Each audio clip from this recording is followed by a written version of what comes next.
Hey there, friends. Look what I got. It is the new 1662 prayer book in a fresh printing by InterVarsity Press. And this book is absolutely gorgeous. In fact, it's so gorgeous, I'm worried it may appear on a new season of The Bachelorette. It's a terrific. Now, for those who don't know, the Book of Common Prayer is the standard book for liturgy and worship in Anglican churches. Now, this is a 1662 prayer book. There were precursors to that, but 1662 is kind of like a definitive edition. It's like the King James Bible of Anglican worship.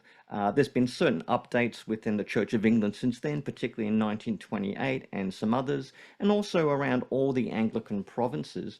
They have kind of indigenized the Book of Common Prayer for their own context, written fresh liturgies and styles of worship, but they're all basic variations of the original 1662 prayer book. So this is something that is still widely used amongst Anglican churches around the world, and a lot of churches actually will put on a 1662 prayer service.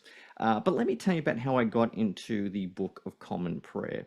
Many years ago, I read that the great Scottish biblical scholar F.F. Bruce had two books on his desk.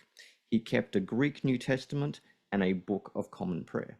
Now, Bruce was an Anglican. In fact, he was a lifelong Scottish Brethren. I mean, he was very much Low Church, but even he had a great appreciation for the language, the poetry, the liturgy, the spiritual heritage of the Book of Common Prayer. And I figured, well, it didn't seem to have done F.F. Bruce any harm, so I kind of got my own edition of a Book of Common Prayer, and I started reading it, and I fell in love with the prayers, the daily readings of epistles and gospels and psalms, and it really grew in me. And it was that, reading the prayer book, among a few other things, that led to my journey into Anglicanism.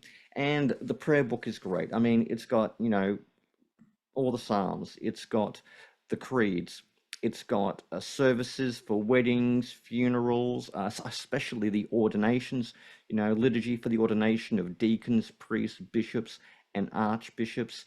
The daily prayers, it follows the seasonal calendar. I mean, it's really got something for everybody. And I think in terms of, English Christianity, or indeed world Christianity, it is something of a, very important production for Christianity in the world. And that's why I recommend to you this gorgeous book, new edition of the 1662 Book of Common Prayer. It's wonderful, and it'll introduce you to maybe a style of worship or a type of theology that's both Protestant and Catholic that you can really appreciate. So if you can, get your hands on this wonderful book, 1662 Book of Common Prayer.